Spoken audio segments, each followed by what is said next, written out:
So dito sa taas yan, makikita natin na matataas na bundok, gubat.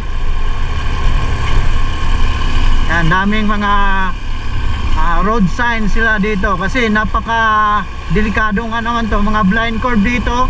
Mas matindi pa to sa Marilaki.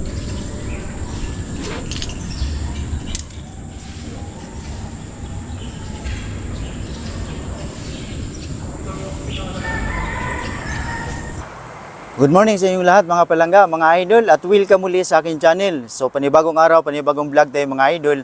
At ngayong araw ay pupunta tayo sa isang simbahang bato na ito'y matatagpuan sa Laurel, Batangas mga idol. Dito sa base sa kalkulasyon ni Google Map ay magta-travel tayo mula dito sa Parañaque ng 1 hour and 48 minutes. Yun yung kalkulasyon ni Google Map. At nasa 72 kilometers. Okay? So, samahan nyo kami mga idol. Let's go!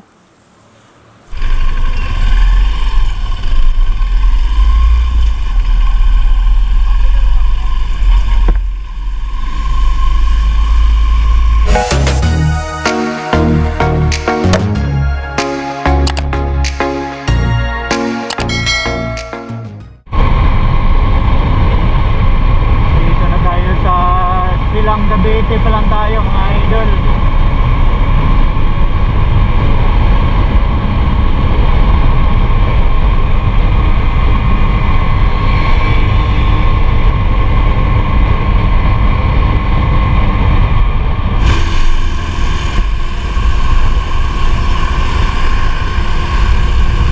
Nandito na tayo sa Tagaytay proper mga idol.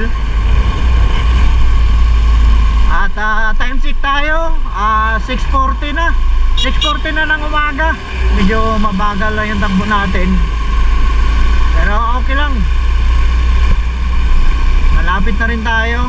So kakaliwa tayo dito sa may bali ikot tayo dito sa circle. Magtanong lang po, ito na po yung papuntang Laurel? Diretso lang po to. Thank you.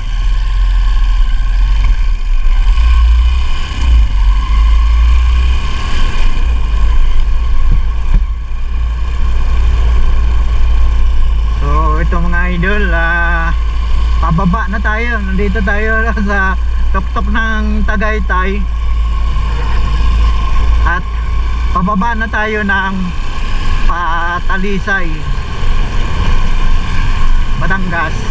Tapos yun na yun, papakanan daw papuntang Laurel.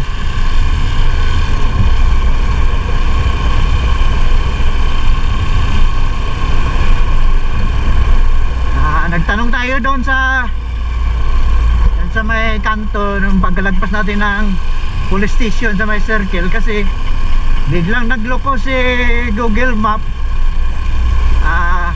Hindi na parang humina bigla yung signal siguro kaya nagloko. Kaya ito na yung tinuro nung tinanungan natin. Yun lang talaga ang mahirap mga idol pagka may time na humihina yung signal. Pagka gumagamit tayo ni Waze or kaya ni Google Map, wala tayong backup kasi na internet, wala tayong backup na wifi, kaya umaasa lang tayo sa mga signal kung saan yung lugar na may signal. So pag yun nga, pagdating sa pagkakataon na mahina ang signal ng ginagamit natin na network,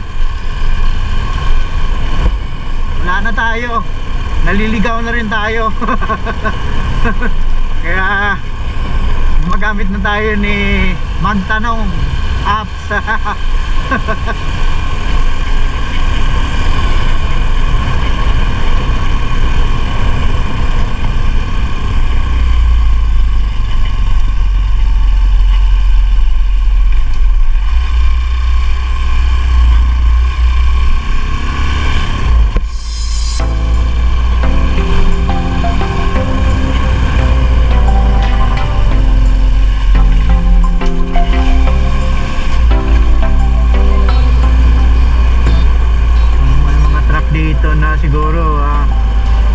mga delivery ng ano, mga isda. Inaakyat nila dito sa Tagaytay galing ng ibaba.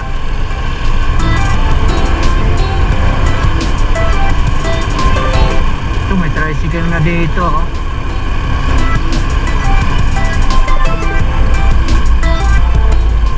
Unahin natin itong truck.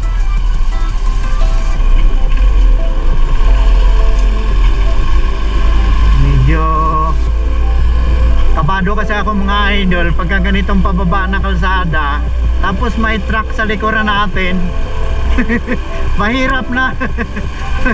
Mabuti yung paunahin natin sila at tayo na susunod sa kanila. At ano kasi itong matarik tong daan pababa. At yun, hindi pa natin gaanong kabisado tong kalsada na to. Medyo may kasikipan lang din, salubungan lang, pero maganda naman, paltado.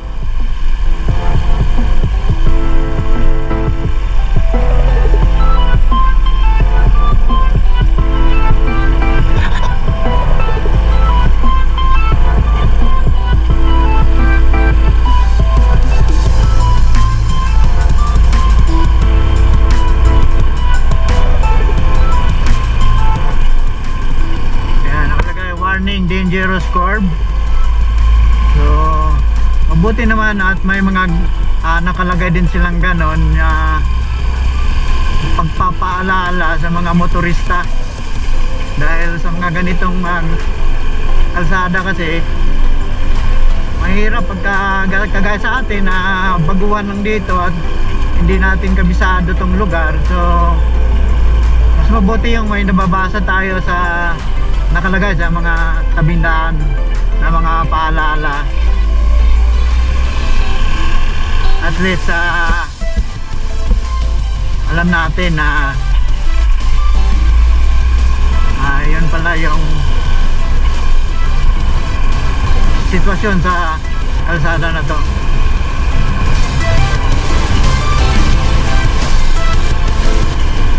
So ayan, dahan-dahan lang tayo.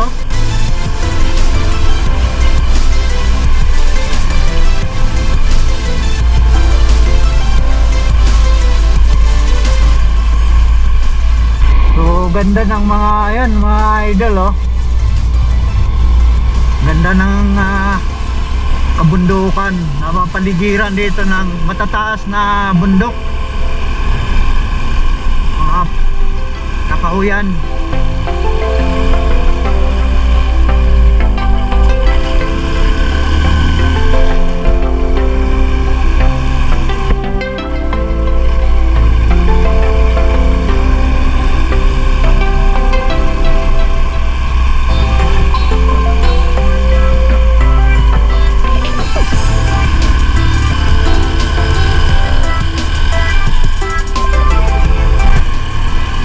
Daming mga road signs sila dito kasi napaka delikado nga naman to, mga blind curve dito. Mas matindi pa to sa Marilaki, itong Tagaytay Talisay Road na to. Kagandahan lang sa Marilaki dahil mas malapad siya kumpara dito na talagang salubungan lang mga idol. Yan, ang daming warning halos sa lahat ng pagdating sa kurbada, may mga warning signs sila para naman palalahanan ng mga motorista, na kagaya sa atin, at para mag-ingat. So mas mabuti yun. Yan, ang dami silang mga nilagay na mga warning sign dito, oh, gaya nito, blind curve talaga siya, talagang view talaga siya, oh. Hindi lang C.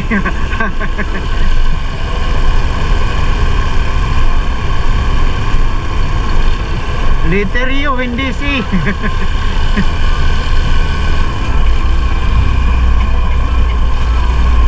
Kasi sa Marilaki, tanyag yung tawagin nila na Big C. no? Sa Marilaki, pagka kayo na pag-uwi doon mga idol, at yung mga laging pumupunta ng Marilaki Highway sa May Rizal, ay popular doon na tinatawag sila na Big C. Dito naman hindi lang C, talagang letter U. Totally blind curve talaga, ayan, no? Hindi mo makita yung pasalubong na sasakyan. Kaya talagang todo ingat ka talaga dito mga idol sa mga ganitong mga daan.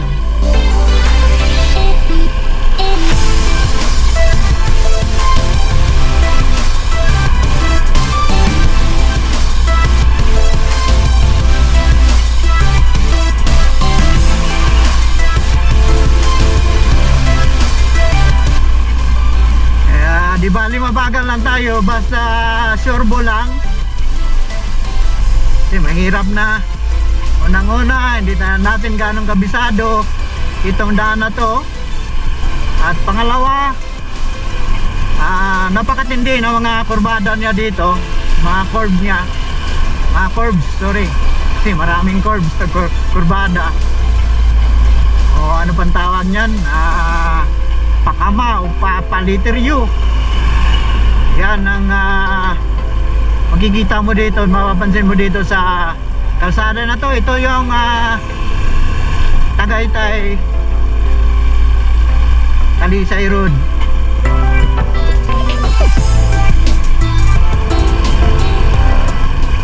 Okay, so yan, talagang tad nila dito ng mga warning sign, road warning sign yan, no? Prone to landslide. So sa mga dito bandang madaling mag landslide yung lupa dito banda, may kalambutan siguro.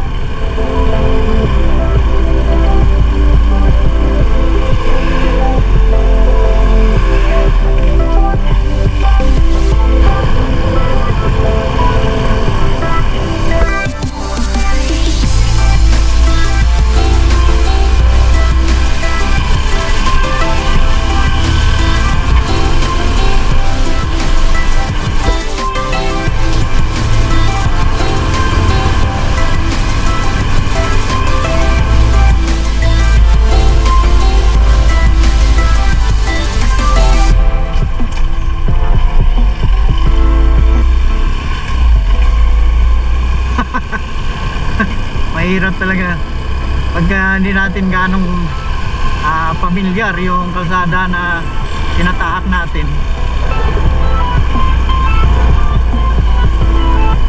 Pero the best talaga na doble ingat tayo. Kailangan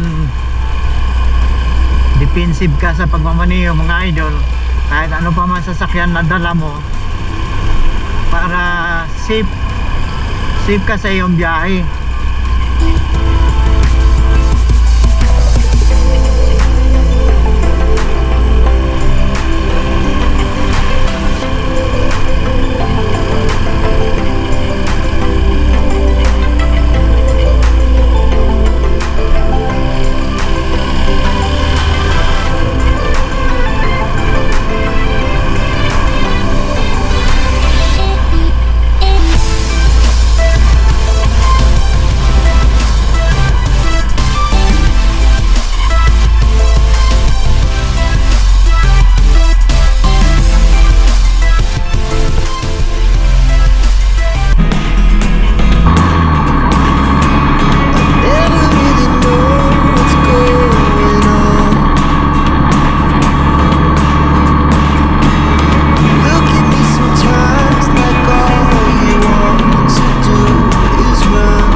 So yun mga idol, kasalukuyan na nandito na tayo sa Barangay Sampaloc, Talisay, Batangas. At yung bandang kaliwa natin, yan yung Talik. Yan o. Teka, videoan kayo natin yan. Wag na.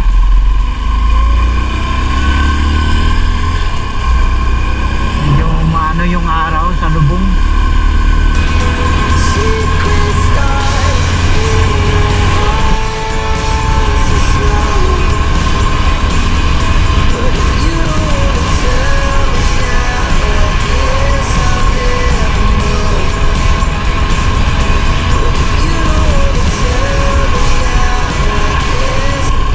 Karamihan ng mga hanap buhay ng mga tao dito sa lugar na to ay pangingisda dito sa Talik.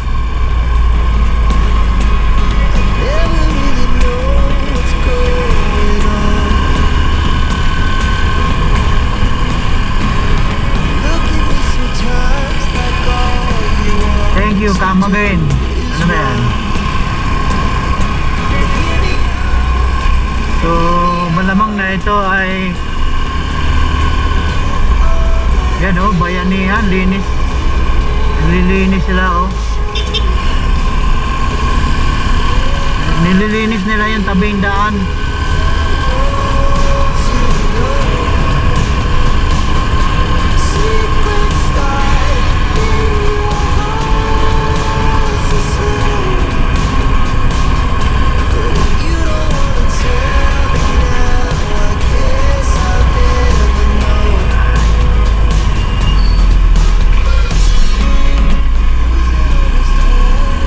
Galing oh.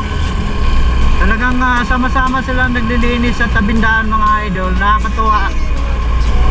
Mga kapatid natin na taga rito. At sinusunog nila yung mga nilinis nila mga damo, mga daon-daon.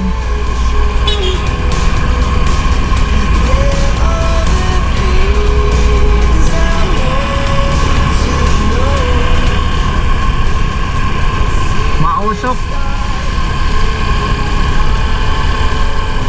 Amoyosok mga idol dahil nagsusunog yung mga naglilinis dito sa daan. Mukhang parating pa lang siguro yung fiesta nila dito. Wow, mausok.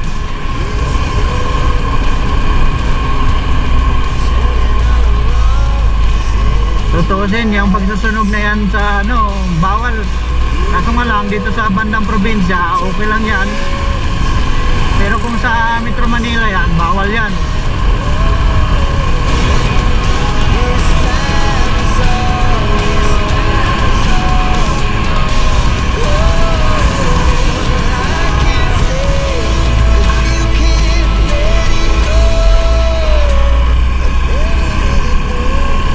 Namuyusok na tayo mga idol. Okay lang.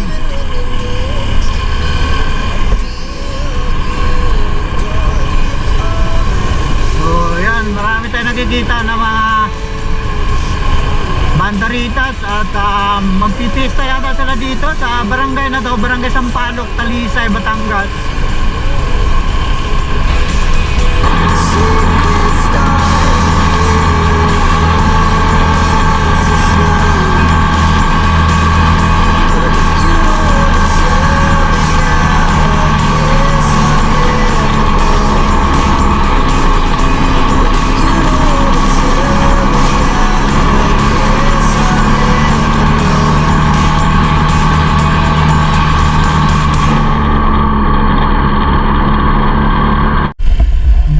Malapit na tayo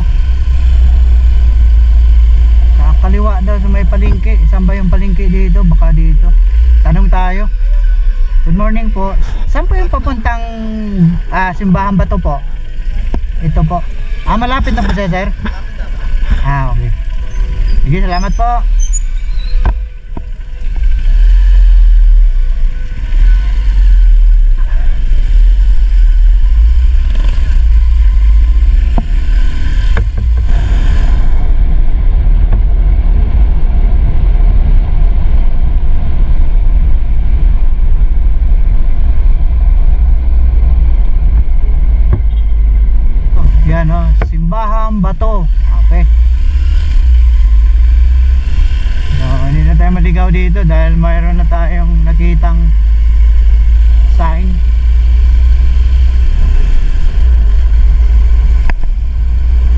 papasok na po tayo ng simbahan ba to mga idol.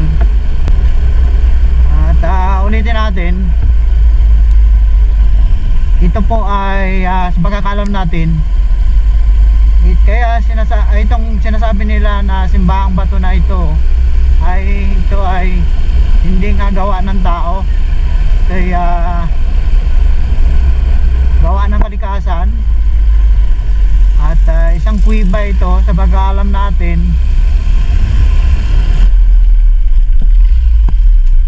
Pinara tayo dito. Magandang umaga po. Pupunta lang sana kami sa simbahan bato po. Meron lang tayong internet na lang 5 piso. 5 piso po. Okay, sige. May pamira ba? Ha?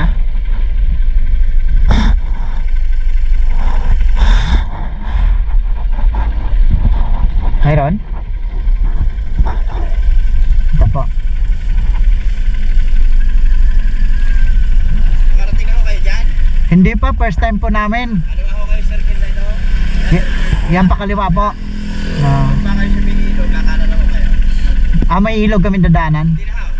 Kakanan ako kayo. Kakanan po. Okay. Kung na kayo paparkin sa Bukaran, maglalakad po kayo sa loob. Pinara kayo, gumerto na ako kayo dito. Sa loob po. Okay. Salamat po. Salamat po. So yun mga idol, mayroon siyang environmental fee na 5 piso lang naman bawat isa. So dalawa kami ng commander ko, 10 piso lang. At okay lang yun.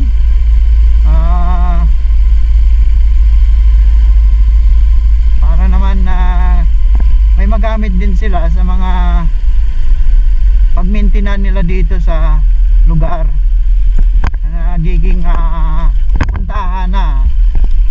At balita pa natin ay pagka mahal na araw ay ang dami nga daw pumupunta dito. So ito na siguro kasi hindi na daw tatawid ng ilog.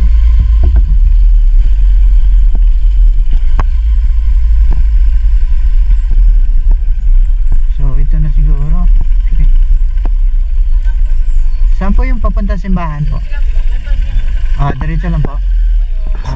Salamat.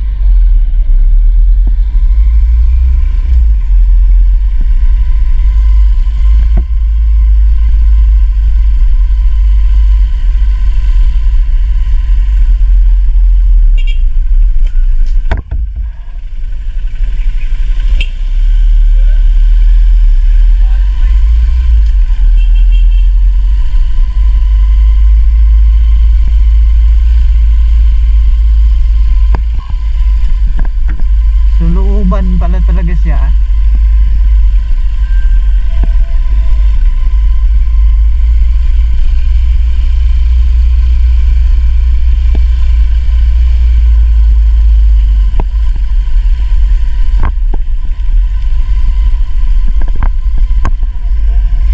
Ha? Jim Manalo? Sabi nung taga ron may parking daw sa simbahan. Dito lang po, yun lang po yung simbahan, yung may blue tent na sa dulo. Yan na yun? Nakadi na lang po. Pero pwede pa ang motor doon. Bawal na po, magtitinda lang po yun, kaya po nakapasok po. Bawal na.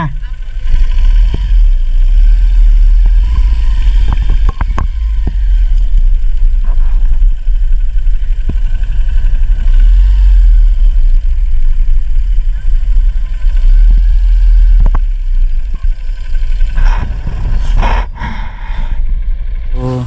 Yan mga idol, nakarating na tayo dito sa tinatawag nila na simbahan bato dito sa May Laurel, Batangas. Okay, so dito lang nila pinaparada yung mga motor dahil bawal na doon na pumasok mismo sa harap ng simbahan.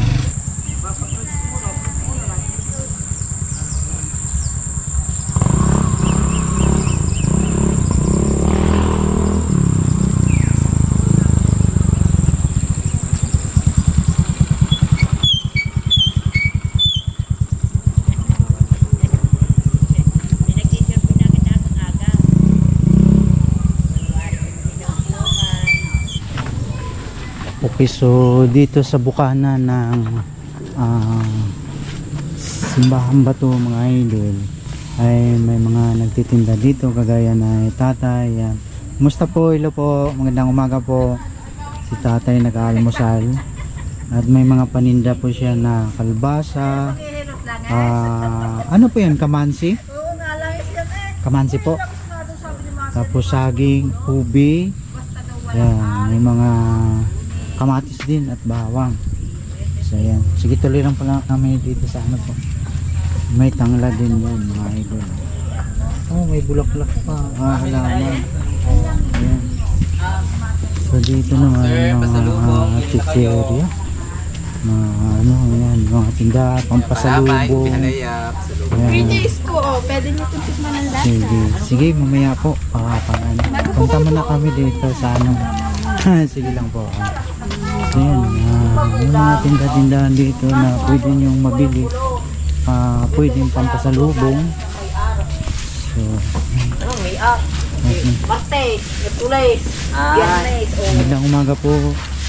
maganda lalo kung Lunes. Hindi daw, maglalangit ng Mga souvenir. Sige po, mamaya.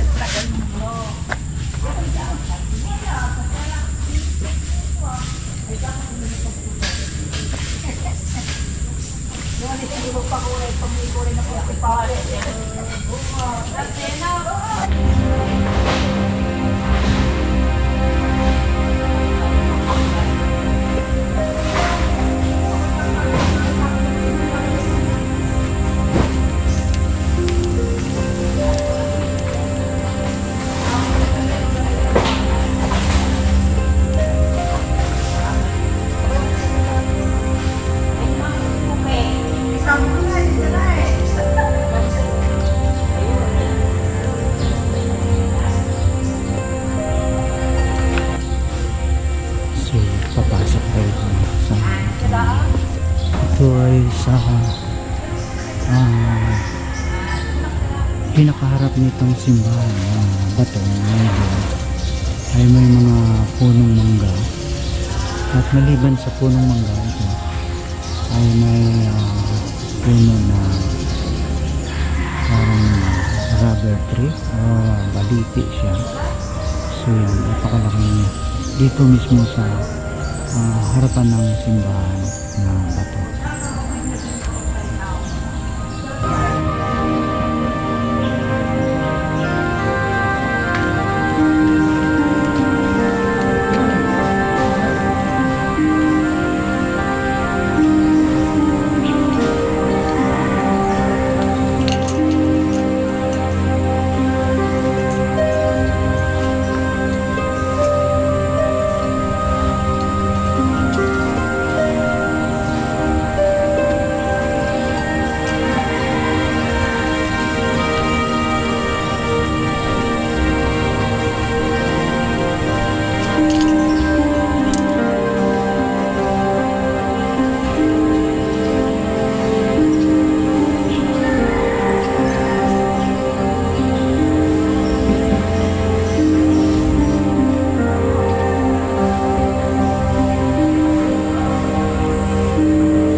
Sa dito siguro po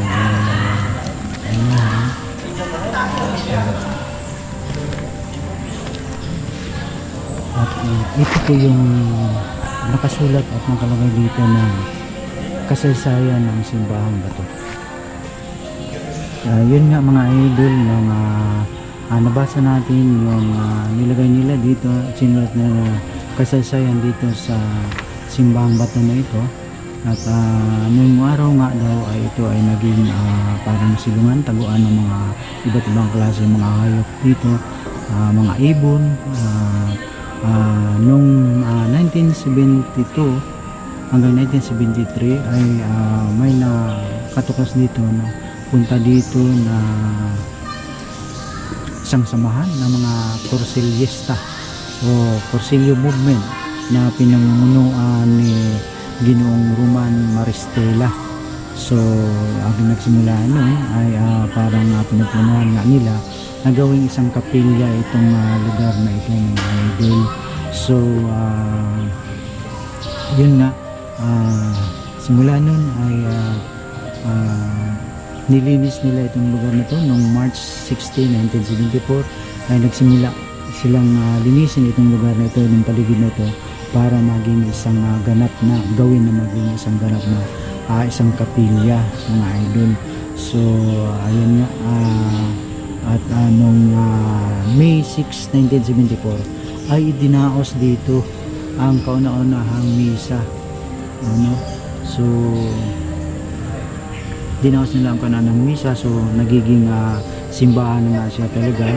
At noong December 24, 1974 ay dinaos na ang blessing mass bilang pagkilala na ito ay isa ng ganap na simbahan at pinamumunuan ito ni Reverend Father Benvenido Maranya. Yung misa, siya ang gumanap, siya ang paruko na nagdaos ng blessing mass dito sa simbahan na to, at siya na ngayon ay ganap na po na isang simbahan na po siya. Okay.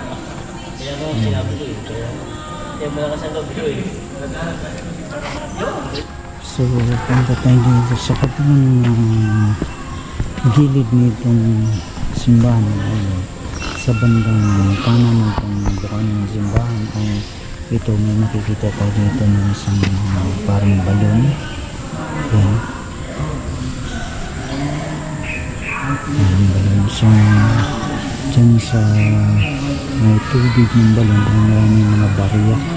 So siguro ay mag-wish, pwede ka mag-wish dito kung anong gusto mo na i-wish. Yan. So Santo Cristo dyan, Jesus Christ.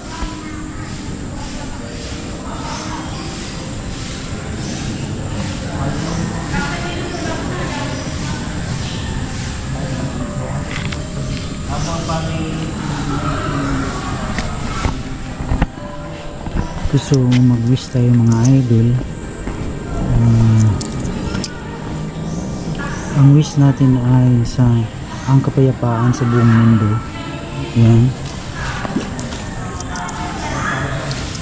At sana matigil na ang mga gira sa iba't ibang panig ng ating daigdig, tulad ng Ukraine at Russia, ng Israel, Palestine, ng lahat ng mga bansa na nasa kaguluhan ngayon. Sana matigil na po at umiral na sana ang kapayapaan at pag-ibig ng mahal na Panginoong Diyos. So yun po ang wish natin mga idol.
So mga idol, medyo nagutom na kami.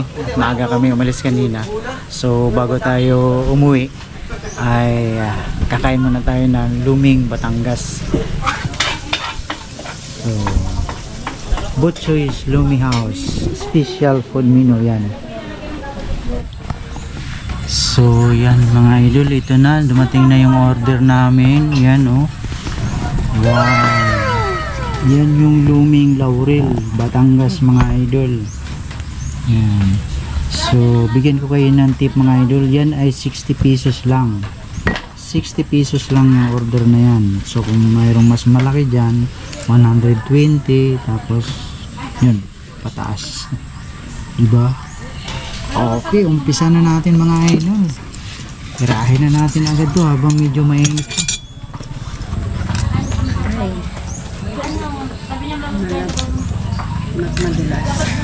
Ito talaga yung Luming Batangas. Init.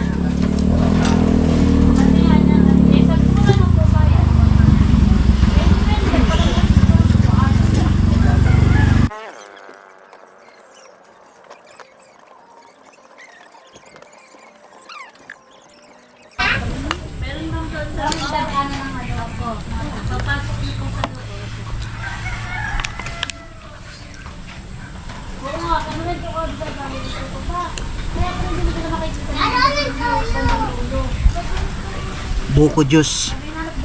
Ang sarap mga idol. Fresh na buko juice.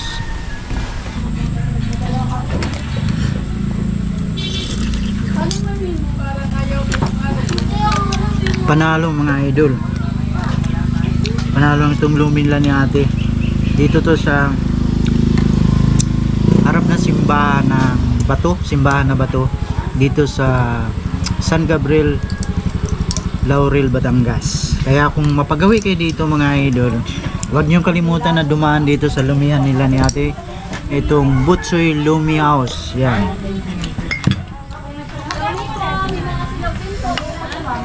Mayroon din silang mga silog, top silog, hot silog.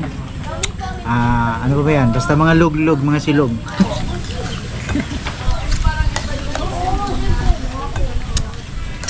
Wala kang tissue ate?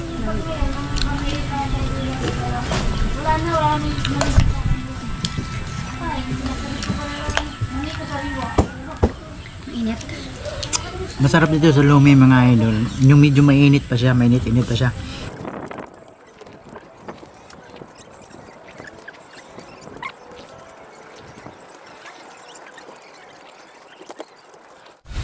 So yan mga idol, solved na kami. Panalo ang Lumi nila ni ate, masarap. Kaya ulitin ko, kayo pagka pumasyal kayo dito sa Simbahang Bato, dito sa San Gabriel Laurel, Batangas, huwag niyong kalimutan na dumaan at tikman yung Lumi nila ni ate, ang Butchoy's Lumi House. Tapos may mga silog-silog din sila mga idol, depende kung anong trip mo, pero masarap. Panalo yung Lumi nila. Okay na, solved na kami mga idol. So mula dito tayo iuwi na. At natapos na rin natin bisitahin itong Simbahang Bato dito sa San Gabriel Laurel, Batangas. At maraming salamat po sa inyong panonood, sa lahat na aking mga subscribers, sa mga followers. Maraming salamat po sa inyo. God bless po sa inyo lahat. Bye bye.